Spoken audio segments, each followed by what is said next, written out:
Okay, welcome back to the Investigative Journal on this April 28th, 2015 day on our calendar.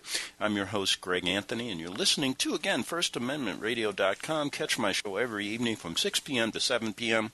and all the archive shows at ArcticBeacon.com. That's ArcticBeacon.com. Okay, yesterday I turned on the MLB network, that's Major League Baseball Network, to watch a ball game, and the game was canceled in Baltimore due to race riots. And I thought to myself, are we back in the 60s again? And I'm sure you've heard about what's happened in Baltimore. They've had to cancel, I guess, today's game as well. And turned on CNN just to, be nostalgic, thinking that I'm 18 years old again, back in the 60s, listening to the race riots going on all over the country. And here we have in Baltimore, same thing, same story all over again. The haves and the have-nots getting at it. And has anything really changed in America? No. Has it gotten better? No. Has it gotten worse? Yes. We're better at BSing ourselves, though. That's what we are really good at. We know how to BS ourselves in America. And although there's a little group of black people that make a lot more money, like Oprah Winfrey and Bill Cosby, nothing's changed in America. We still have the have-nots. Do you ever go through American cities? Go through Detroit. It looks like you're going through Berlin after World War II. Baltimore, Chicago, all these big cities. And yesterday, of course, they call in the National Guard because they said the police were overwhelmed. And story after story, then the black ministers get on and they start, and the baseball players, let's settle down, people. Let's settle down. You can't get anything through rioting. No, they're right. I don't know why the, powers that be continually create this chaos. And what I mean by chaos, people don't want to riot. I don't care how poor or rich people are. People just don't want to get involved in these things. But if they're pushed by certain things, the way we orchestrate these things in America is we create an incident that creates such chaos that and then we pay some people to really instigate it, and all of a sudden you got a big, huge riot, and people like sheep follow. And we see the problems still going on in America. So as far as I'm concerned, we're back in the 60s. We might as well go back to, it was better before all of us became slaves to the American system. And whether you're black or white, it doesn't matter. We're all a slave to this system, and I can prove it by the 14th Amendment in the United States Constitution that made us all slaves. So let's forget about the black-white thing. I'm so tired of that. But let's look at the real root cause of this problem. And the problem is the controllers of our world. Yes, they all work together. Now, let me give you an example of this before I get on to the story I want to do today, which has to do with papal infallibility. You probably wondered, where all these traditions from the Vatican came from and how they really control your mind, body, and soul without you really knowing. We'll get into that in a minute. But somebody sent me a report from Australia, and it shows you what's going to come down in the pike in America. And like I said, whether you're Tony Abbott from Australia or Barbara Boxer from here, or whether you're a South African leader or whatever, Russian, Chinese, at the top levels, they're all working together. And you say, how so? Well, we've explained it on our show, but it's pretty simple. If you want a one-world order controlled by a spiritual body called the Vatican, you got to get all these people working under you for a reason and make it really worth their while. Well, anyway, this story shows you what's going to happen in America soon, and maybe what's happening already. Now, we're talking about, and this is a report from John Rappaport, and I'll just paraphrase it. We're talking about Tony Abbott here and the Australian Prime Minister. And what's the story all about? Guess what? Every family who refuses vaccination for their children in Australia will lose up to $15,000 per year per child in federal support money. Every family in Australia is eligible for federal money. Hey, get everybody on the dole. Get everybody to be financially supported by this big beast, and you're going to be happy the rest of your life. This Tony guy here, Tony Abbott, has officially ripped away citizens' rights to choose. Oh, thank goodness. Do you think we ever had a right to choose? I don't think so. Mr. Rappaport here, choose your sentences a little better, because we never had a right to choose. We still don't in America. There's no choice here. There's none at all. But let's look at officially now. He says that Australia is a medical police state. Well, good riddance to bad rubbish, because, America's been that way, a medical police state for years. And it's no better. Just look to the some stories I've reported on. CPS workers around the country will take kids away from their parents if they're not vaccinated, saying that's a danger. Now, you want to see the craziness. Now, here's the deal. No one's immune from exceptions in Australia to vaccinations. But guess what? He's not allowing his daughter to get vaccinated. That's okay. Because there are different rules and laws for the rich and us. Why don't we just admit it? Why don't we just admit what's really going on instead of BSing ourselves? They want vaccinations all around the world to make money for their big pharmaceutical supporters and yet poison people. And they don't care how many they kill. Come on. One thing in America that we have, one thing in the world we have what they consider too many people. And so they got to figure out a way to get rid of them. But anyway, Abbott said 6 years ago, well, this was in 2006, he ruled out cancer vaccine for his daughters. Yeah. And he said this, the federal health minister at the time, Tony Abbott, has said that while he may be seen as a cruel, callow, and callous, heartless bastard, he would not be rushing to have his own daughters vaccinated with the HPV shot against cervical cancer. I won't be rushing out, and this is what he said, to get my daughters vaccinated. Maybe that's because I'm cruel, callow, callous, heartless bastard, but I won't be doing that. He also said on Southern Cross Radio, how interesting, how revealing, Tony Abbott, a vaccine refuser. But now he's the Pope of the forced vaccination for all Australians, whether they want them or not. I don't see, the Australian media rushing to cover this contradiction. Why don't they? Well, because they work together. Don't you get it? So here we have a perfect story of how a leader of a country tells his constituents to basically, you have no choice but to get our needle stuck in your arm whether you like it or not. And the same thing's going on in this country. So anyway, look at the differences. Here's what I ask you to do. With these riots going on in Baltimore, ask yourself, aren't you a little tired of being BS'd by these leaders? And what are you going to do about it? Revolt isn't the way. And what are you going to get out of it? What you think they're going to get any? Think things are going to be better in Baltimore because they ripped their city up? Oh, it's better for the people. I mean, not for the people, but it's better for the leaders. The people will get stuck in the end with needles, and that's the end of it. So listen, be smarter. You blacks or you whites or whoever you are out there, don't revolt against these people. Don't let them BS you any longer. Understand that, the world works this way. They all work together to get you angry, to get you in chaos, Look around the world, all the revolts that are going on. Do they ever get any better? It always gets worse. So why do it? All right. Well, listen, it always gets worse, too, when you start looking at the traditions of the Vatican.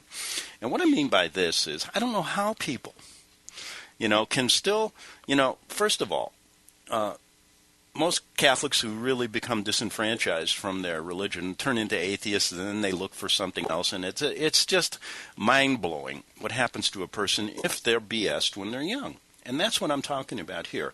How many people are still going to believe that Mother Mary comes down in trees and talks to you and prefers talking to children when she has messages?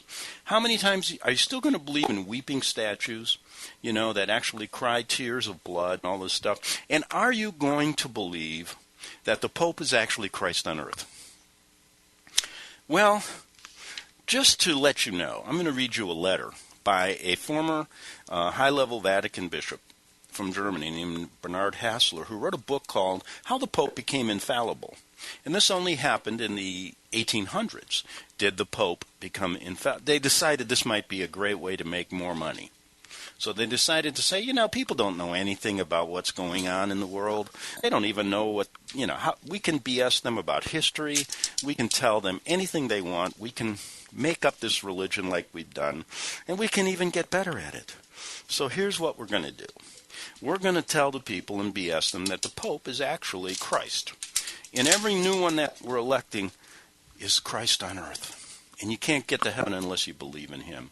All right, so Bernard Hassler looked into this and said, this is ridiculous. So he wrote this huge book, and it's really well documented on how it occurred. And you see when you read it, you go, wow.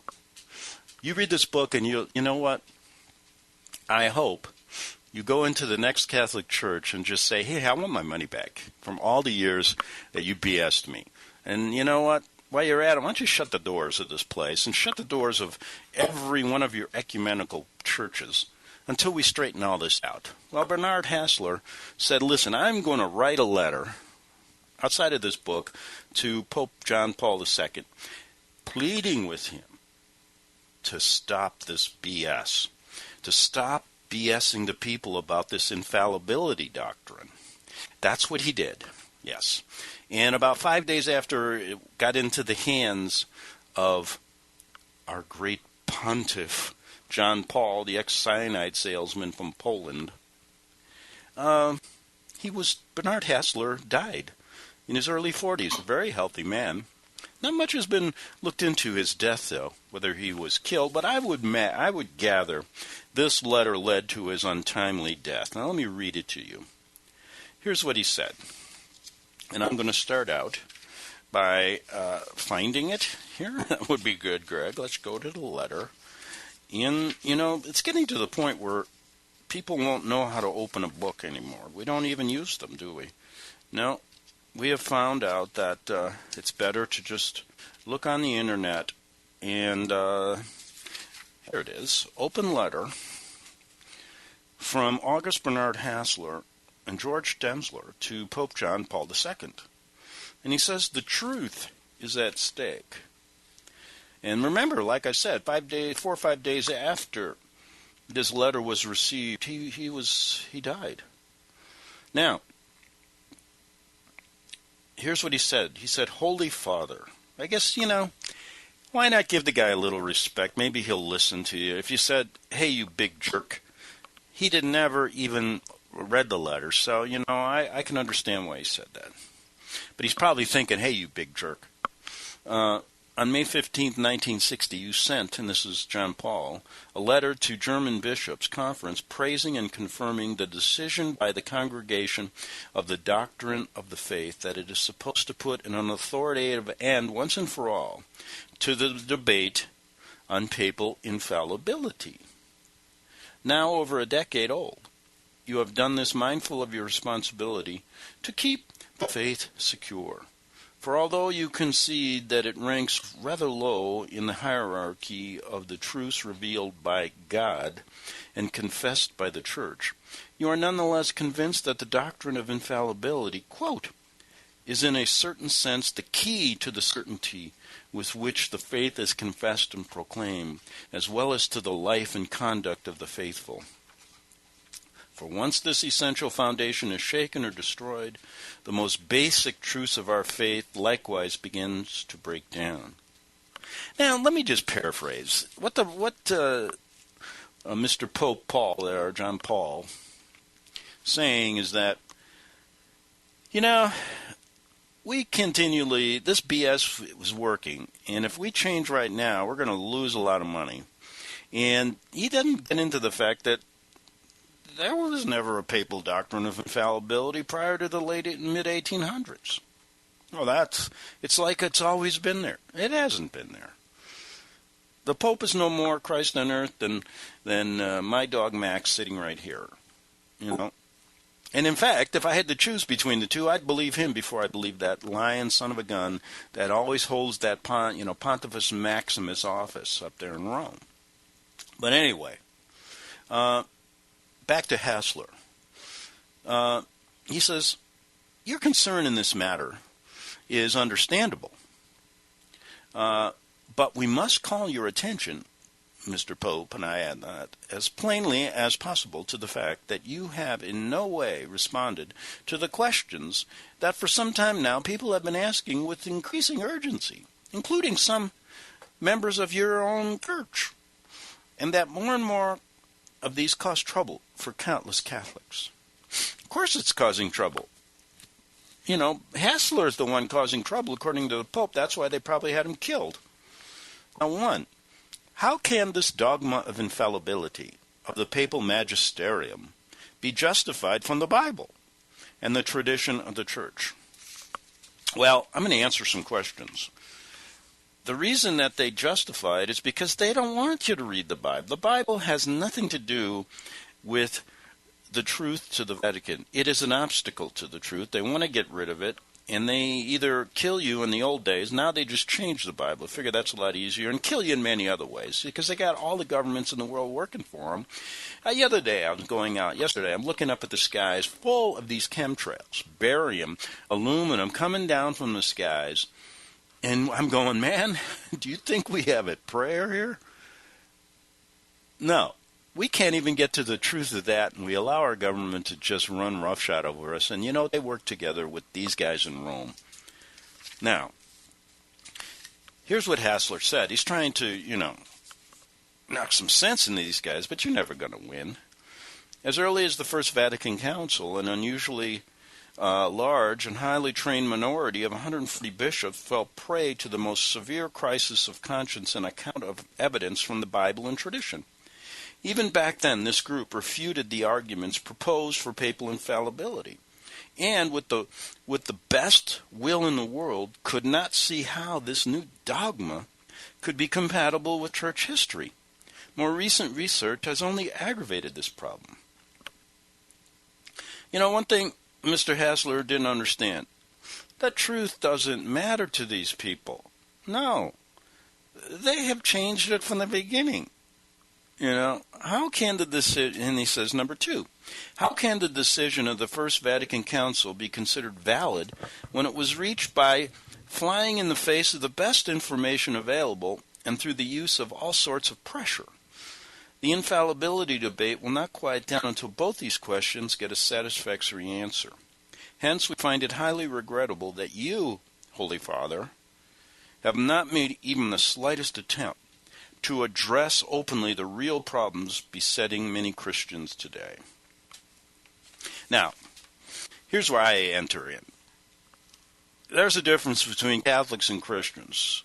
And the reason is Christianity has nothing to do with Catholic tradition.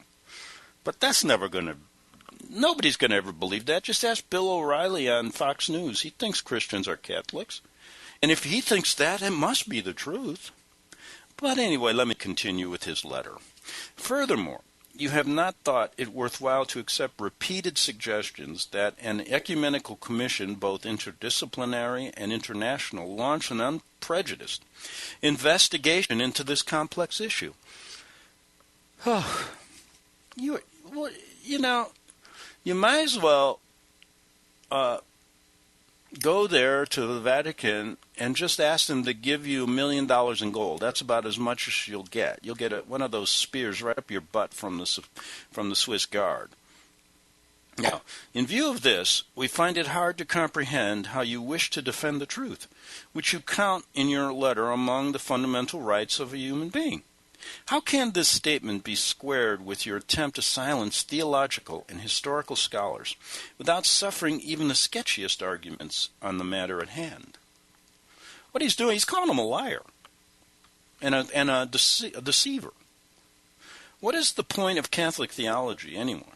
anymore, we anxiously wonder if its representatives are constantly being admonished to, quote, stand loyally by the church's doctrine and not publish any research that runs counter to it, out of respect for the current norms and dogmatics and the church's magisterium, which alone makes doctrinal decisions. It was quite wrong of you to commend the German Bishops' Conference for its, quote, careful attention and goodwill, for as far as the dogma of infallibility is concerned, the conference did not say a single word in response to the biblical and historical questions at issue. It causes us grave concern to note how little understanding and esteem you display for historical truth. Well, every pope has been that way. There's no historical truth involved here. It's the BS they give you that counts. The truth from which the Church, in the words of Pope Leo XIII, has nothing to fear. How can you assert, for example, that Jesus had to confer infallibility upon Peter and his successors because man is fallible? We find in the Bible no mention at all of Jesus furnishing the papacy with infallibility. Your appeal to Bishop Irenicus, is also unfounded, for he in no way understood the Roman Catholic as the exclusive norm for all other Christians. Rather, he expressly attributed the same role at Rome's church to other churches of the apostolic origins as well. Your claim to be defending the truth becomes even less credible in light of the fact that in your very own purview you have not taken it upon yourself to remove at long last the numerous obstacles blocking scholarly study of the First Vatican Council. The archives of the most important curial bodies remain closed for that period, just as they were before. Well, we'll finish this letter in the next half hour, but the reason I'm reading this is to show you, a nice way to put this argument to the Pope, and that there are so many people, even in the Vatican, that realize that papal infallibility is a lie. But people like living a lie. You know something? Like I said, tell BS to people and they will believe. They like that, as long as things seem to be in order for them. This world is built on lies. If we told the truth one day, everybody, this world will collapse. It would not be able to function because we're so used to being BS that we have to go on we can't live a day without it.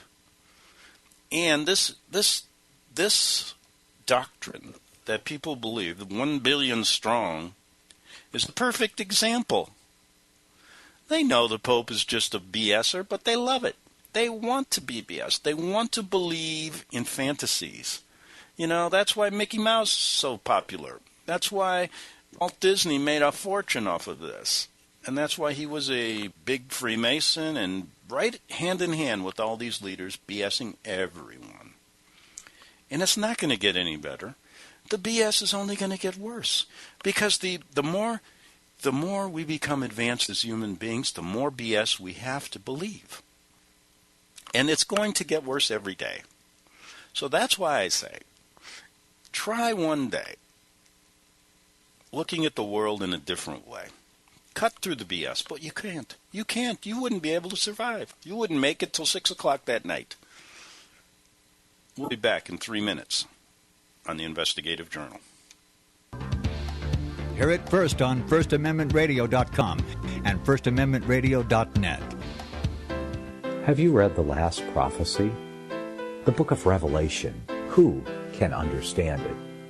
We believe that God wrote His Word to us for our understanding and salvation, on which so many diverse Christians believe in the same fundamental principles. But not so the prophecy of Daniel and Revelation. Has God, by His Holy Spirit, given a sure interpretation to these mysterious passages through the centuries? Yes, He has. The only difference to the individual is on which side of each prophecy he stands in time, before or after, past or future. The last prophecy is as much a book of history fulfilling prophecy, exposed in such a way as to leave you without a doubt. Because we are living near the end of this era, we should be able to understand the substantial amount of the revelation which has already come to pass. Get the book, The Last Prophecy, which is an abridgment of E.B. Elliott's Jorge Apocalypticae, the most comprehensive work ever done on the Revelation, condensed down to a mere 258 pages. You will come away with numerous, incontrovertible revelations into the book of Revelation to easily dispel all of the futurist confusion which has become so popular over the last century. Visit the shopping page at FirstAmendmentRadio.com to get your copy. Get 20% off when you buy it at the FirstAmendmentRadio.com shop. Since the beginning of time, kings have sought it, nations have fought for it.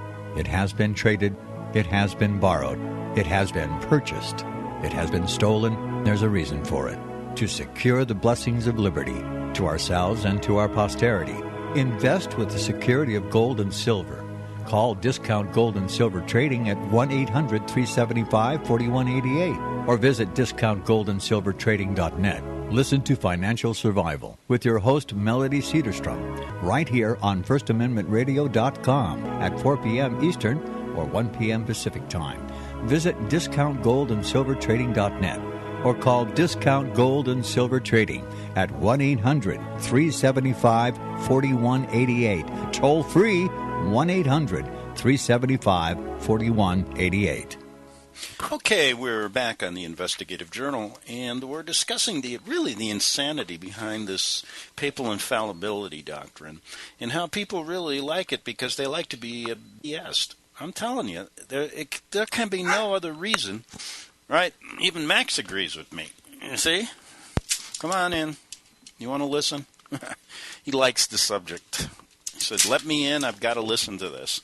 Well, anyway, listen, Max, you know more than I do about it because I'm telling you what, I've tried for many years to tell people that this is really, it's not look, how much more can a person take in his life? BS. What's your BS factor? Can you keep going? Can you go to the ends of the earth just to get, no matter where you turn, you're going to, I don't care where it is. When you start, I just look at it and go, I don't believe anything that comes out of Rome. I don't believe anything comes out of anybody who works for the government's mouth. Nothing, not one word. And especially NASA. Oh, boy, that's the place. You want to get your full of that? Everything is, we went to the moon. We got space shuttles. I mean, all of it. It's all BS. And I'm telling you, I can't really, I don't take I am up to my ears in it, so it just doesn't go in anymore. I've reached that level where anything they say just happens to just fall on deaf ears. Because my life has been filled with it, especially living in America, because this is the place where you get a full serving of it every day. So anyway, let's look at this papal infallibility doctrine from this letter that Mr. Hassler wrote 5 days later. After it got into the Pope's hand, he died in his early 40s. So let's look at what he was trying to get across. He said, Holy Father, in your letter you also manifest the wish to work for church reform in the sense of the Second Vatican Council. But when you quote texts from this council, you always pick out the passages that stress the unchanging elements in the church. In so doing, you give no help of any sort to all those Catholics affected by the difficulties of living in and with the modern world, especially in the field of sciences. Here, too, the question of truth is at stake. How is the church to appear credible and to be capable of self-reform when it cares so much for the structures of power? Of course, you prefer to use the word service instead, and so little for the victory of divine truth. Man, this guy, maybe he had a death wish, because If you read between the lines, it's amazingly telling if you understand how the Vatican operates. You continually protest that you want to work for the unity of all Christians. But all this remains mere lip service as long as you are not prepared to tackle the main issues raised by the First Vatican Council and papal infallibility. Nowadays, the dogmatic definitions of this council represent virtually the only important barrier to the reunion of Christians. Now, just recently, on April 28, 1980, is a joint communique issued after fruitful discussions in Odessa. Roman Catholic and Russian Orthodox theologians mentioned among the differences that would be difficult to surmount the dogmatic formulation of the First Vatican Council concerning the primacy and infallibility of the Bishop of Rome. Yeah, maybe they're going, hey, if you can, maybe we can have, what about, and this is me adding this insanity to more insanity, maybe the Orthodox Russians, they said, hey, if you can be infallible, we can be infallible. So we want to be infallible too.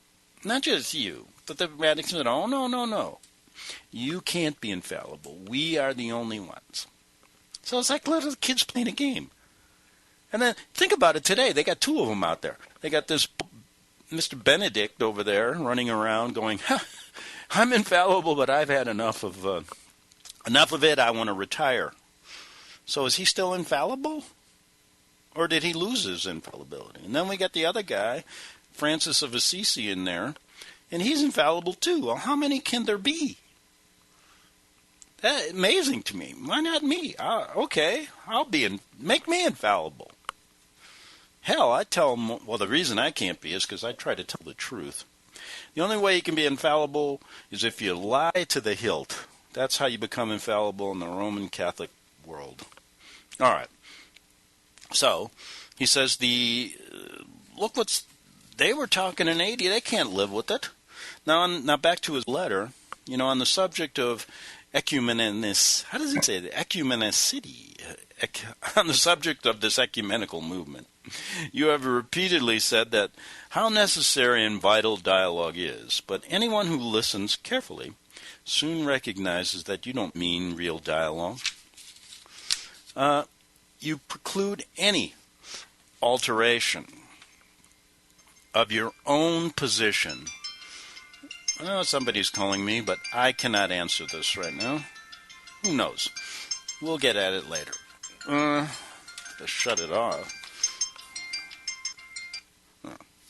Okay, so you preclude any alteration of your own position, and you see no possibility whatsoever for responding to the arguments of the other side in such a way that your own point of view, might be called into question.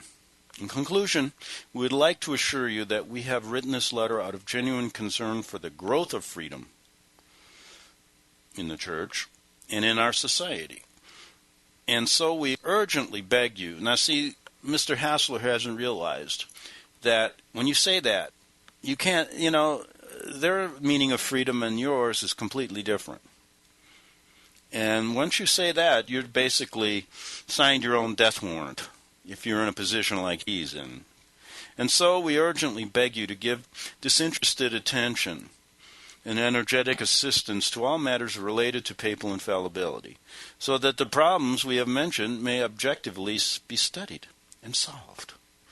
June 27th, 1980, he wrote that letter from Munich. Now listen to this. August Bernhard Hassler was born in 1937 in Adolf, Switzerland.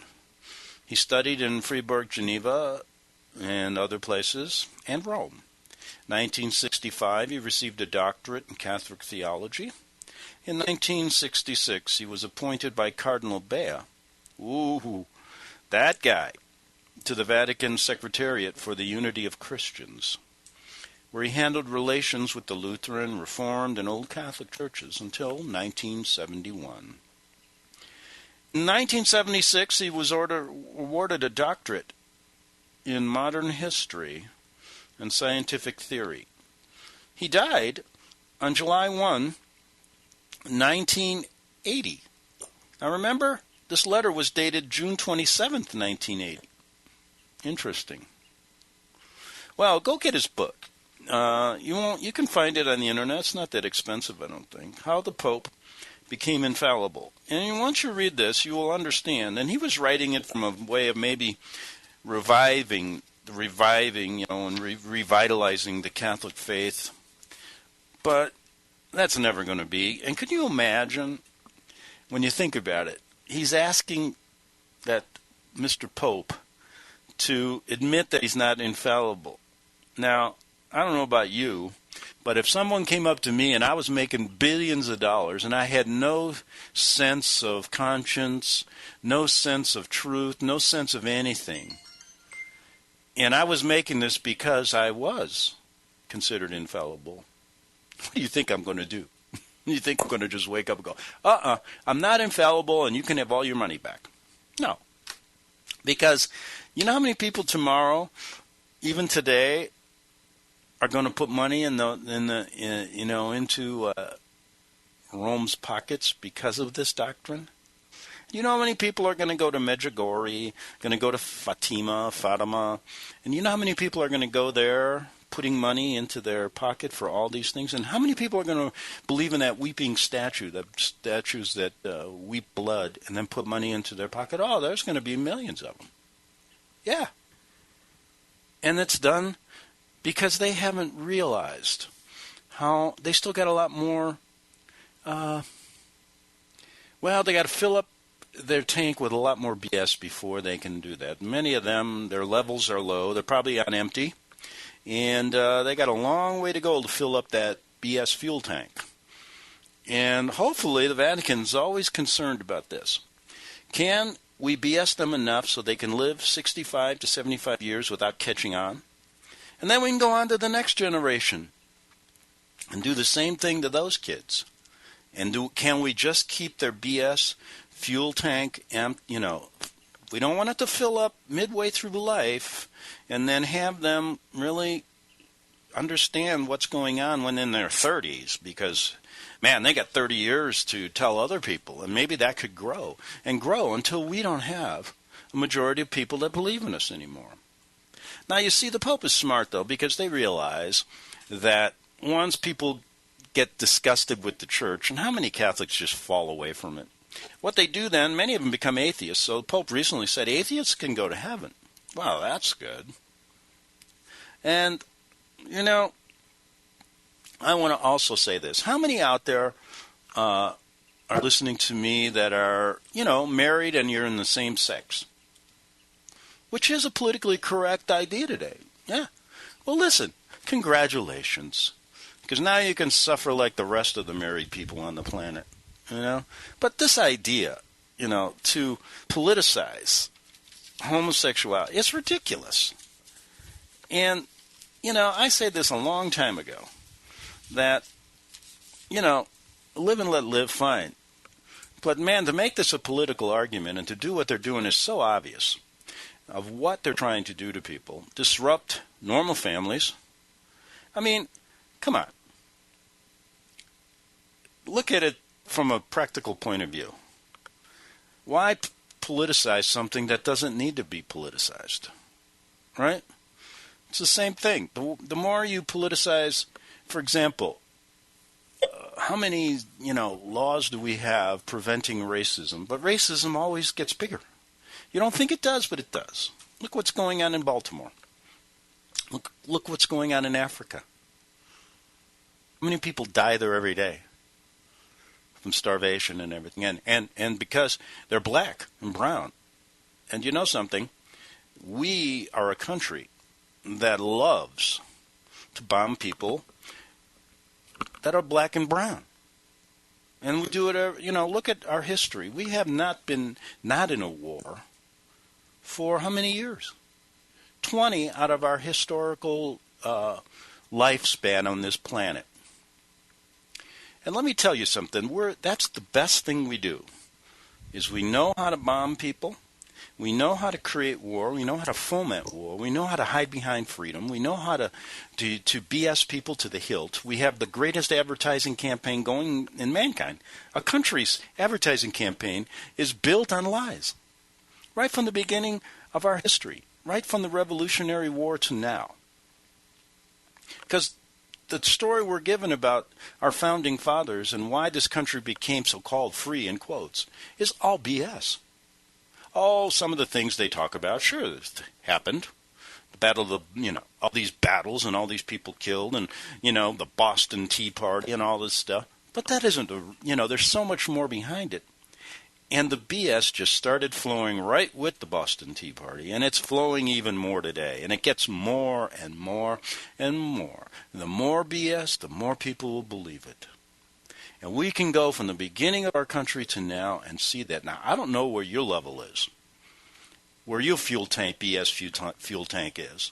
Whether it's on empty and you can still take in more, whether it's half full, whether it's 3/4 full, whether you're just going to run out and, run a 13-mile marathon to get it all out of your system, then start all over again with an empty tank of BS and work your way up, or is it full to the level like mine? I can't put another lie into my fuel tank. It just won't take anymore. It's filled up, completely filled up. It's like going to the gas station and trying to fill up a full tank of gas. Where's it going to go? It's going to overflow. And that's where mine is. I don't know, where is yours? And are you the type of person that if it's full, you just go out and run, go out and run a marathon, 13 miles, and empty your tank, get it all out of your system. It's going to be a beautiful day. And start all over again with the BS meter. Start all over again with an empty tank of BS. And what I mean by that is, hey, then you're able to go to NASA's website and start all over again, believing that there are rocket ships that go into space, believing all these crazy things that you can't prove. And you take on their word.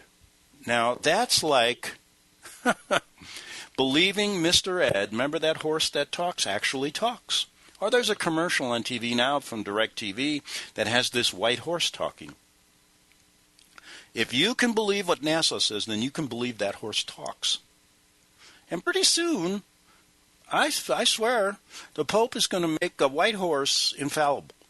And he's going to ride the white horse, and the white horse is going to be God's horse, and it's going to be, revered throughout the world as the Pope riding this white horse that actually came down from God because he was getting too old to walk. And, he got tired of, modern civilization, and all the cars. But what they're going to have to do with that white, he's going to have to figure out how to put a bulletproof window around him in that white horse. Maybe put the white horse in a bulletproof van and let them all, just don't even bother letting the horse walk. Just let them sit there. And if you believe that horse is infallible as well. So if your meter is, your fuel tank is about empty or it's halfway full, you'll go to all these different websites, NASA, the government website. You may even go to some of these alternative sites that are, controlled opposition sites, and you're going to take in a lot of their BS. And that's where it gets fun because you can get a little bit of truth out of there and a lot of BS. So, depending on where you're at, for example, I recommend this. Once your tank gets full, just don't put any more BS in it. Don't listen to NASA. Don't listen to your government officials. Don't listen to these crazy people on the internet that tell you to revolt and go running into Washington, 2 million strong. Yeah, but they ain't going to do any good. And that's what they want you to do. Because then, you know what they can say? You don't believe in God and country. And ain't that a bunch of BS? But you'll take that in as well. And you know what? There's a lot of people out there that'll believe them before they'll believe you because, you know what?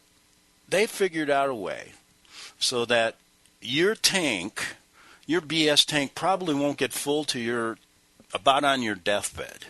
And then what good are you? Because then they'll start BSing another young kid and keep their tank just, working its way up to full until they're dead. And then they can start all over again. And like I said, they don't want you to figure this thing out prior to your 85th birthday, and you're sitting on your deathbed going, oh, that's it for me, so have a good life, people. And basically, that's how they operate. Because if you look at the Vatican, you look at our government's operation, it goes from generation to generation. We are, listen, there's this guy, who is he? Occasionally I listen to the news because I have to report to you, so I have to listen to, my BS meter's full, so it doesn't matter. I'm not going to, it just splashes out on the ground and I have to deal with it. But he's an independent senator from Vermont, Bernie Sanders. And he says he might run for president. Oh, wow. As if that's going to make any difference. He did bring up a good point. He said, we have an oligarchy here in this country. What is this? Every year we turn around, it's either a Clinton or a Bush. Why don't we just elect a king? And I say that'd be a lot easier, more economical. Because, first of all, your vote doesn't matter. It doesn't matter if you vote left or right. And secondly, the only choices you got now seems to be, like the Bush or the Clinton family. Or, what's going to happen when you run out of them? Well, they don't. They got a couple more. They got, on the Bush side, they got a Hispanic guy. Yeah, it's a Bush member because he married an Hispanic woman. That could be the first Hispanic president down the road. And now we'll have Hillary, the first woman queen in a long time. So, hell, this idea of voting, ridiculous. And if you think your vote counts, forget about it. It's probably never counted. And the better they get at figuring out how to BS you with their computer system of counting, the more you'll realize that you're living under Hegelian dialectic. And that means they fight between the left and right to keep you occupied so they can get their synthesis. So it's a thesis, an antithesis to get the synthesis, get what they want. So I recommend do not vote. I'd love to wake up on Election Day, especially on a presidency, and see the score be something like 3-2. Or maybe it's 3-3 and we have to go to extra innings to figure out who's going to be president. And then we just flip a coin, because it wouldn't make a darn bit of difference whether it's left or right. Wouldn't it be great? How many votes today? 3. 3 for Bush, 3 for Clinton, whichever one of the Bushes and the Clintons you want to talk about. And there you go. So we're in the extra innings. It's tied. Well, what the hell's that Electoral College going to do? Whatever. You know what? I still haven't been able to figure out why we ever did that and the importance of it. And I don't know, I don't even want to think. They try to explain it to me every year, and then I try to forget it because my BS fuel tank is full. And I don't even consider the Electoral College to exist because I don't want to think about it. And so we move on into a world that's constantly getting more full of BS and BS as we go on. And they have figured out a way to make sure that people keep believing it. And I tell you what, I'm going to spend a couple shows again on NASA because that to me is better than Disneyland.